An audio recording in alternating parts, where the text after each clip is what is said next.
Welcome back, you beautiful people, to the Real Collective podcast. As always, your friend and host, Sean Tasse, joined by my illustrious co host with the checked jacket, Kyle Miller. Kyle, what's going on today?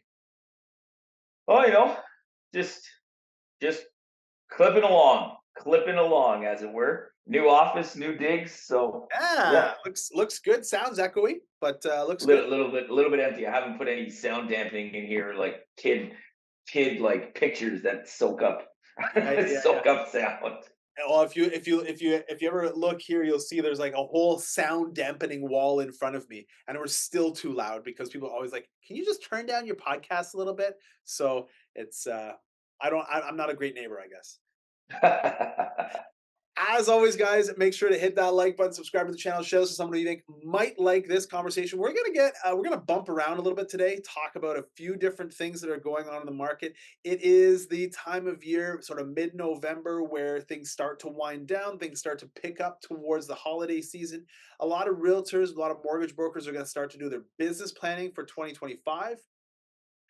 We've started to reach out to past clients, people who we haven't been in touch with for a while, and recreate those relationships.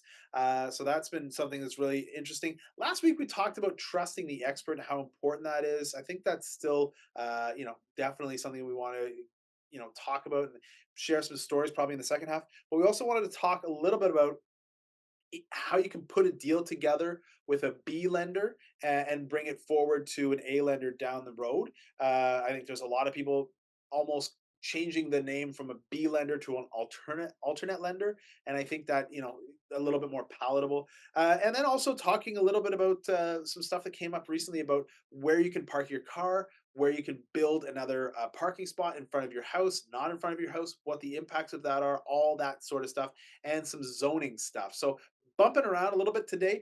As always, hit that like button, subscribe to the channel, share this with someone who you think. I think I said that bit already. You can download the Calendly links below to schedule an appointment with Kyle or I. Uh, you can also, yeah, but what else do you have down below? I'm all over the place. I did have my magic Buyer guides, buyer buyer guide, guides, buyer seller and seller guides, guide. There it is. There it buyer is. seller guides. Yeah, Yeah, that's it. that's So it. I think that's all the housekeeping stuff we need to take care of, all that fun housekeeping stuff. Kyle, why don't you get us started talking a little bit about putting deals together and how you can use alternative lenders to get someone started on that journey of home ownership? This is a perfect time to do it. I have a couple clients right now who are um, particularly who are self-employed, and that's the perfect starting point. You come to the end of the year, you see where the money's at, right? You can do a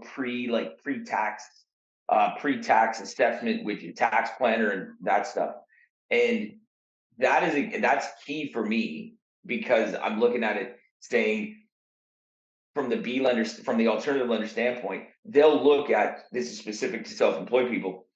They'll look at your employment differently, right? They typically have two ways they'll do it. They'll do it just like the regular A guys and Yeah, say, hey, right, what's your line 150? Show me your notice of assessment, show me your taxes, and let's just use the 2 year average, and away you go. yeah, But a lot of them will still use a bit more of like a bank statement program where they will say, okay, show me your revenues for the year through your bank statements, right? Show me that. And after deducting some, fairly nominal expenses, like things that make sense, we're not trying to expense you down to nothing. It's like your phone, your car, your this, your that, like some basic stuff. If there's enough revenue that we can pay your salary that we need to float this deal, we're going to do that. And people are like, yeah, but the big thing is with most people is like, yeah, but I'm going to pay more for that. It's like you're going to pay more, but the game becomes you can pay less income tax because they're not worried about what you pay yourself. They're worried about the revenues of the company can support you in what you need. So if you need 100 and can expense yourself down to 20, go for it, as long as we can show the 100, right? And there, if someone's going to say, yeah, but I'm going to pay more for my interest rate, I'm going to pay more in a fee, you will. But I want you to, but the key here is I want you to run this by your accountant and say, this is what my mortgage person's telling me I can do. And this is how much it's going to cost me. And I bet you 99% of the time that accountant's going to say, that's a great idea Because if you think of how much, like, if we just use that example, and this isn't really fair, but someone who says I claimed, well, this is actually very true. I've claimed $39,000 a year because that's a tax bracket, that's a lower tax bracket Yeah. versus claiming 100, and the tax difference you would save far outweighs what you'll pay on that mortgage, right? And that's what your accountant can do for you and show you that difference. If you had to claim 100 grand a year for 2 years, and the tax you would pay, you would pay so much more in taxes than that. Now, if you want to do that, also still a good deal, no problem. Let's let's do the alternative deal today. And for the next 2 years, I'm going to calculate you have to claim this much money on your taxes, and then we'll get you back to the Scotiabank of the world, Right. right? And And we'll get you there. So that's the step you can take, right? well, and so from my point of view, the benefit there is you're getting into the house today. You're taking advantage of the lower prices right now, and the Yep. expectation is that at least the prices are going to be stable for the next 2 years, and the hope is that they're going to slightly go up a little bit. So, I mean, we have no crystal ball to say like what's going to happen in the world. And, now that there's a new president and, there's a war and all of these things, there might be a new prime minister by the time 2 years roll. Who knows, right? All of these things we don't know. What we do know for certain is that over the last 60 years, real estate prices in Ottawa have gone up by 5 or 6% per year on average. Right? Some years are crazy high, some years are lower. There's been a couple years where there's a reduction in the average price point. I think last year was one of those years, or 2 years ago was one of the 2023 was one of those years where there's a reduction. It doesn't seem like if there is a reduction this year, it doesn't seem like it's going to be drastic. If there is going to be -1 point versus the year before versus last year, but last year I think it was like 7% a drop in 2023 from 2022. So the average prices are down 7% and now 0.1% or 0.2% by the time the end of the year rolls around. If that's the case, that's trending towards picking back up because whenever we see over the last 60 years, whenever we see a reduction in year over year prices, it only lasts for 1, 2, or 3 years. So 7% in 2023 looks like minus 0.1% potentially, or minus 0.2 percent in 2024, maybe a slight increase. But that really lends toward the idea that okay, we're gonna get back to standard growth or stable growth, which as long as it's in line with close to inflation, then I think you're ahead. And that's where again it's that situation of, well, I'm gonna wait, and like again, timing, right? Yeah, they're good. If your business for self in this example, they're going to take a 2 year average of your personal income to make this work, right? And there's other things we can talk about too, of net worth, and there's other ways that a lenders or big banks do this kind of stuff, but it's not super easy, and it's not that your business is set up properly for that, Right. right? Sole proprietors are going to get treated differently than someone who has a corporation, right? So you're going to get, that was cool. Give me a sec. Well, I'll leave it on for. I look better like this. That's fine. Dude, you look Anyway, great. so yeah, it's great. So it's just it shows different, and that's but it always takes time. Like if you paid yourself a salary, now you pay yourself dividends. You just restarted the clock. You Yeah. need 2 years of either one of those, right? So and then it goes back to the old saying: time in the market is better than timing the market. So get in, figure out how you want to do things, and then do that. Like that's fine. Yeah. So I think there's also the idea of putting something together, especially if someone is self-employed. If you have to, let's say for example, you're hey, we're I got back. I got an idea. If if you're only listening on Spotify or Apple Podcasts, the lights in Kyle's office are turning off and on, so it's exciting. Uh, sorry, I have ADD. But the idea of if you're putting a deal together for someone who's self-employed, potentially also paying off debts or anything through the mortgage. So if there's like a good amount of cash down, you want to throw some debts on there. Let's say, for example, you're upgrading and you've got a lot of equity in the house that you're living in. You use some of that equity to pay off the debts that are being serviced at 20%, and then you put less as your cash down for the mortgage. Your overall payments would be less as well, right? we were I was just working through that with another client. Yeah. Um, and we were saying like we were using, in this case it's not an alternative lender, but we were using a cashback mortgage to be able to pay off the debt that was holding her back from buying. And somebody out there, Dave Ramsey or an older person who's like, don't ever do that. Look, this is the game we have to play these days. It is a little bit of a shell game where we're putting more money into a mortgage than we are somewhere else. But it brings the ratios in line to help buy, and the actual overall cash flow for the month is better having a higher mortgage payment than it is having a lower mortgage and higher debt payments. So it that made sense to her. It made sense for that situation, and that's the whole thing of understanding how this stuff works. And again, looking at the numbers, right? When I showed her the difference of, hey, you're going to get 4.39, but you can't qualify, or you're going to take 519 and now you can qualify. Her direct question was, okay, so it makes sense for me to take a higher rate because of XYZ. Yes, exactly. Right. It's still lower interest than everything else you're paying on, and Yes, it's exactly. gone, Yeah. and we'll be able to adjust that rate in a couple years anyway, right? There's not even an alternative lender there. It's just manipulating. But I've done that with alternative lenders too, and said, guys, you're paying. Yes, the mortgage is higher. Yes, the rate is higher. But when you break it down and look, the numbers are better.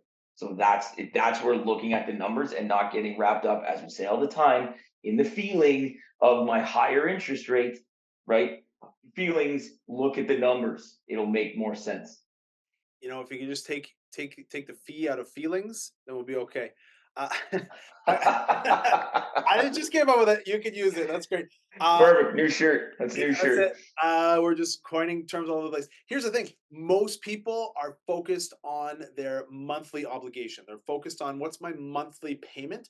How do I get into what I want, and how do I make it so that my monthly payment is at least the same, if not less? And in these instances, when you're paying off unsecured debt that's riding at 20 or 30% versus putting it in a mortgage at 5, yeah, okay, 5 isn't as good as 4, but it's still way better than 20 or 30 on your credit card, right? So it's like if you can put something together that works and makes sense, then absolutely. Your overall monthly obligation, because you're paying your credit card for whatever, $1,000 a month, while your mortgage payment might be $500 more, but it's still you're not paying that thousand. So you're still $500 better per month overall, and you don't have the stress associated with my credit card's max and it's cost me $1,000 a month to service it.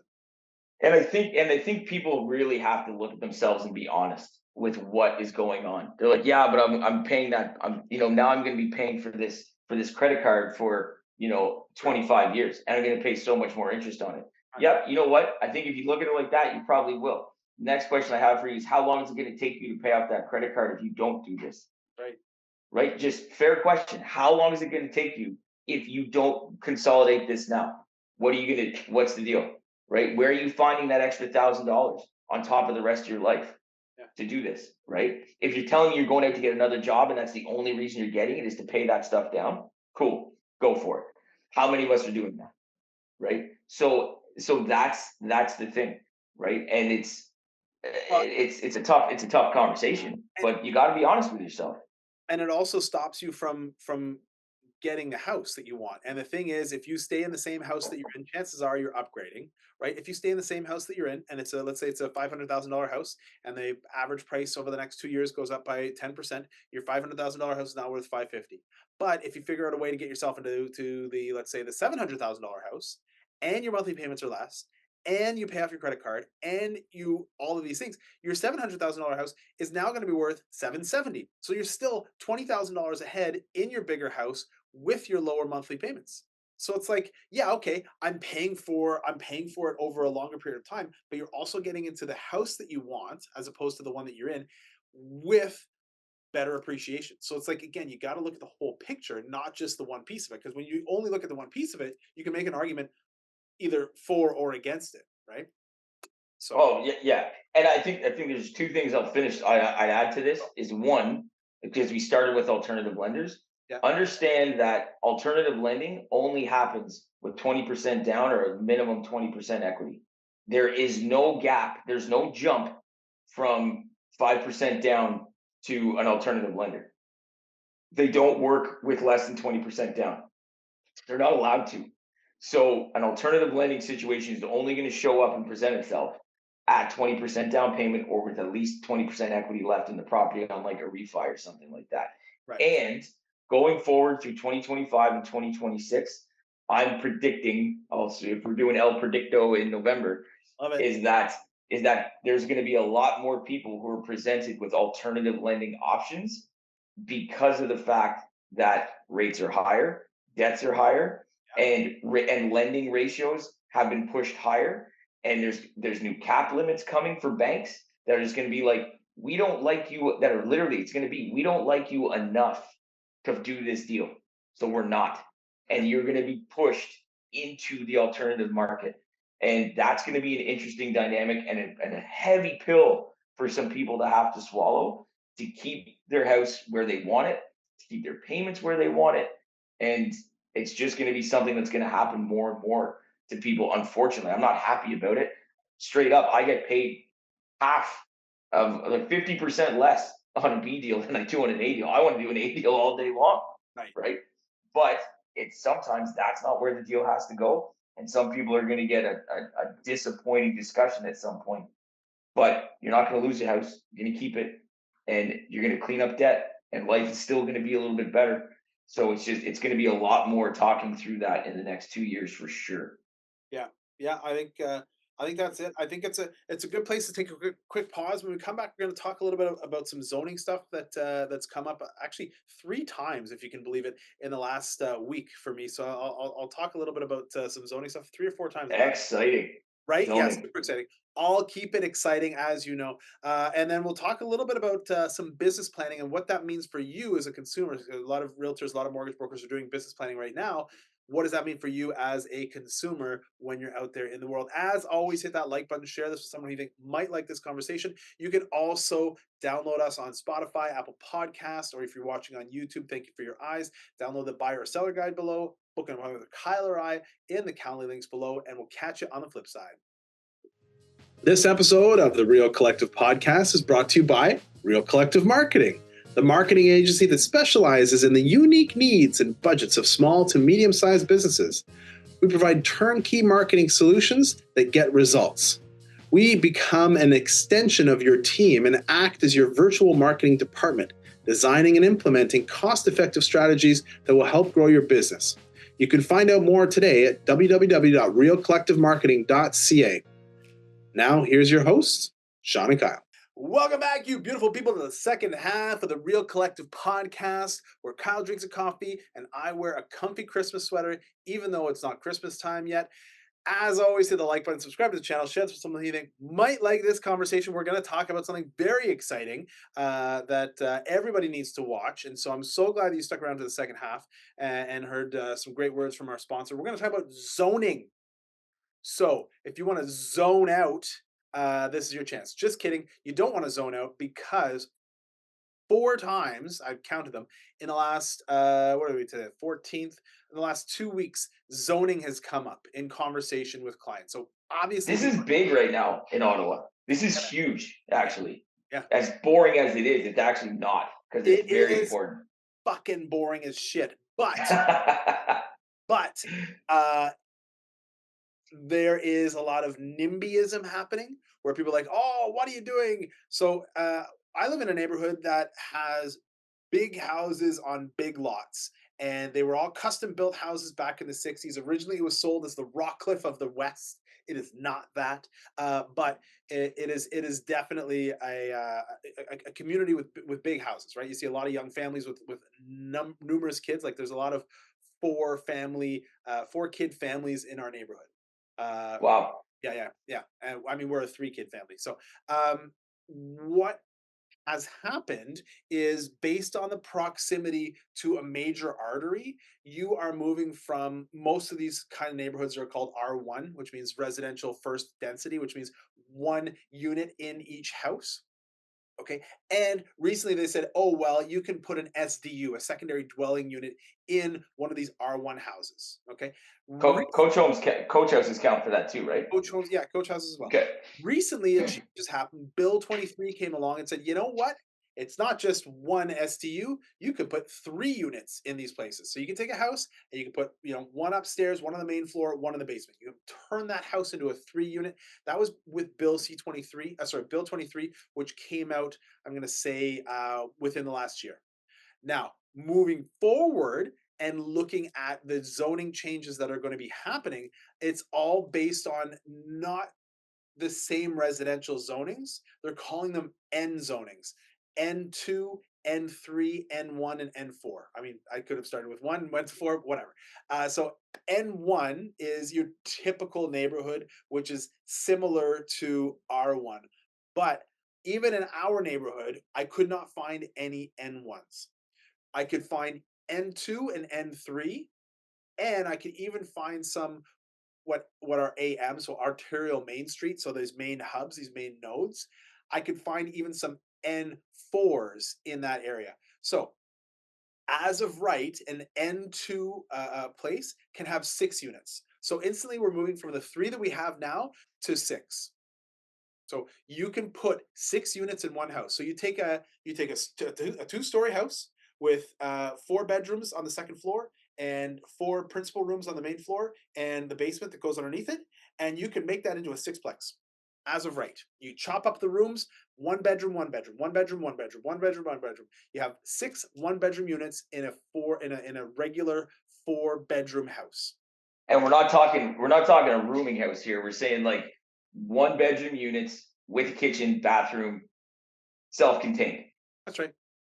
So Yeah. and would have you'd have an address of 123 Main Street, Unit A or Unit 1. Well, I'll tell you, it wouldn't be 123 Main Street. It would be Parkview Street, right? Because it's your lights are great because these Great. are not on main streets. These are on the I call them Yeah, yeah. primary, secondary, and tertiary roads, right? So the primary roads are your arterial main streets, your Woodruffs and your Carlings and your whatever of the world, right? But then the secondary road is the first road in the neighborhood that gets plowed. That's a secondary street. And then the tertiary street are like the typical residential neighborhoods, tree-lined streets, all that kind of stuff, right? On those streets where you typically only ever find a uh, one family house, you can now put 6. And as you get closer to the secondary streets and closer to the arterial main streets and closer to the roads, you could put 16 in those. So let's say, for example, in your neighborhood, Jeez. let's say in your neighborhood, Yeah. what's the main street coming in? Not your street, but the main one that comes into it from 10th line. Was it Press? Tompkins. Tompkins? Tompkins. I bet you Tompkins, close to 10th line, you could take down one of those houses that's there, a 4 bedroom, 2-story house with a 2-car garage, 4 bedrooms above grade, and hey, it's got an ensuite. You can take that house down, and with the new zoning, as of right on that lot, you would be able to put a 16-unit building up That's crazy. That even seems excessive to me. Like everywhere. I Every got the 2 and the 3 and the 4. I'm like, okay, but to just jump right to 16, like, and that's the thing. Some of these neighborhoods, I'm like, that would be like that's a tower Yeah, man. Yeah. How because do you put they're just not deep enough. They're not big enough. how do you put 16 units in a place? Because there's going to be a max height allowance. So how do you put 16 units? Just think about a cube, right? You have 4, 4, and 4, and then 4 in the basement.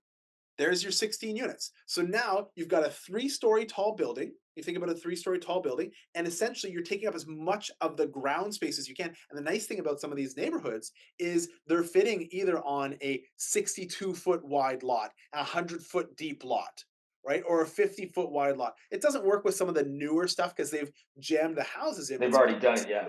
that were built in the 80s, built in the 60s that have bigger lots, bigger lot depth. Yeah, man. it's gonna happen, you know. Uh, That and you know who's gonna hate it? The people who live in the neighborhood.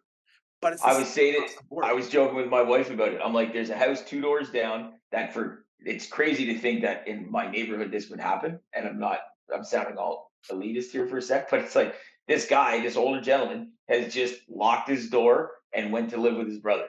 We haven't seen him in that house in almost 3 years. He gets a bill from the city because eventually the city comes and cuts his grass.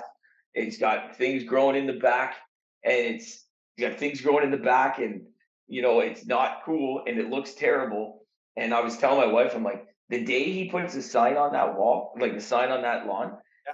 only one of two things happens. Somebody buys it, cleans it up, and flips it, or they're going to tear it down, and that'll be the first semi-detached side by side or a triplex in our neighborhood for this new zoning. I'm like, watch this. And I said, everybody around here will snap, and but it's going to happen. It's going to happen.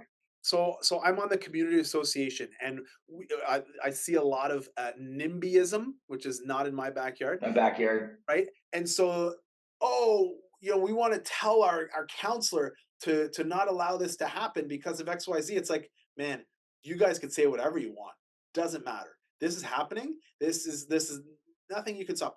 And you want to know the crazy thing? If you live within 800 meters of an LRT stop or a future LRT stop, you can put in a 14-story tower or like a 12-story tower. Like, and there are some residential areas in and around there. Like if you look behind Startop, like in that little zone, there's like a Yes. pocket where there's like, I don't know, 7 houses or something. Those houses are all going to get torn down and big towers are going to go up there. There's enough pockets where it's like, oh wow, there's real potential for growth and development, and it's going to be in the city, and it's not just about LRT, it's about everywhere. Even if you think you're safe, like, you're not. The city's, whether people know it or not, the city has said we are building up. We are not building out. Everything that at least what I've heard, and you'll have more into this than I will, but info on this than I will. But everything I've heard is like the like all the expansion is essentially already been sold off, and for all intents and purposes it's done. Yeah. Right? Yeah. It everything now is up. Yep. which So which leads me to believe, well, it doesn't lead me to believe, it tells me that land value, the actual land that you have, continues to go up in value. As your house gets older and more decrepit, like a car, it goes down in value, but the land that your house is sitting in is what goes up. So if you're buying residential versus condo, buy residential because your value will go up more. This leads me to the next piece that I wanted to talk about because this is the third time I had a client who's a contractor tell me about it. We had our lawyers talking about it on our meeting, and I also saw it on a Facebook chatter going back and forth about parking. So if you're going that high up, the question becomes, where do you park your car?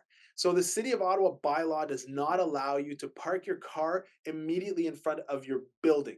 You can park it in front of in front of your garage, in front of your carport, and even if your garage goes into your house, that's fine. If your carport goes into your house, that's fine. But you can't do a parking pad directly in front of your house. Now, there's a lot of people who have those, right? Where they've got a parking pad and then grass and then house. Technically, legally, you can't have that with the city.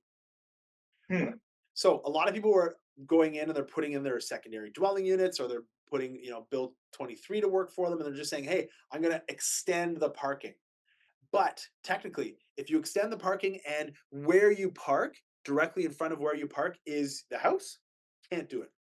There are talks about changing it like they have in Toronto, where it's like, yeah, you can do it as long as you pay us more tax.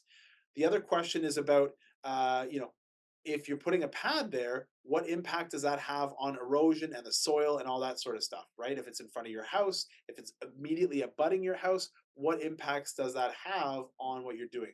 So if you're if you're parking directly in front of your house, I think there's minor variances, but I think there has to be something either that you get the city to agree to, and then the city says, okay, but you can do it, but you have to put some sort of like ballast or like something there to stop it from, if you were to, you know, be parked like this, and instead of putting it in reverse to get out, you put it in drive and hammer on it and you smash into your house. That's, I think that's the idea behind why they don't allow it.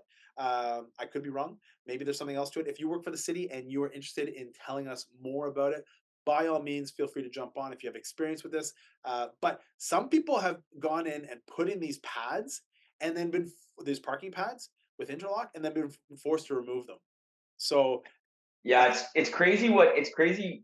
Our thought is always, well, this is my house. I can do what I want, and it's like, nah, we still just kind of rent it for a certain to a certain degree, and you can't just do what you want, right? yeah, Um, and it's, I mean, I think, but that it comes back to what you're saying though about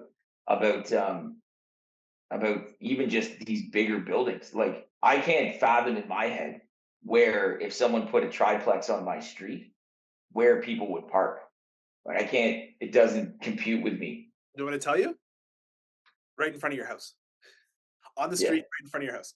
You go drive down any street that's lined with townhouses, Oh, and I used to live in one of those. Saturday was the worst day of the week. right, and Saturday was the worst day of the week because no one parked in their driveway right, anymore, so and everybody had a friend over. yeah, So you were just double. It was a 1 lane highway. It was a yeah, 1 lane street because yeah. you had so many cars.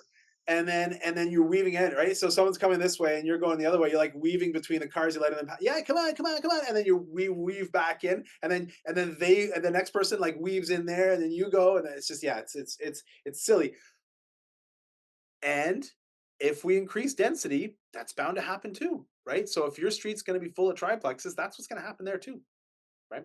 Yeah, and the density game is to just force force people onto the public transit, Yeah, right? You're gonna walk, you're gonna bike, right? And that's what it is. Now again, I lived that life for a few days when I was in Victoria, yeah. and that was pretty sweet. Like my buddy who lives in Victoria, his insurance dropped for the sheer amount of like the sheer non-driving he did.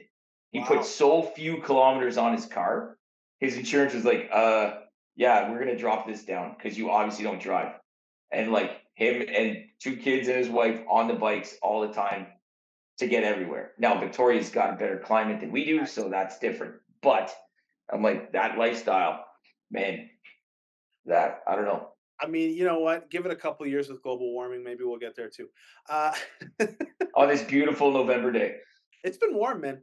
I Anyway, know. seems like a pretty good place to wrap up. As always, hit that like button, subscribe to the channel, share this with someone who you think might like this conversation. You can also download the buyer or seller guides below. You can book an appointment with Kyle or I in the calendar links below. And if you are interested in listening on Apple Podcasts or Spotify, or watching on YouTube, feel free to do so. Share this with someone who you think would like it. And until next time, keep it real. Collective.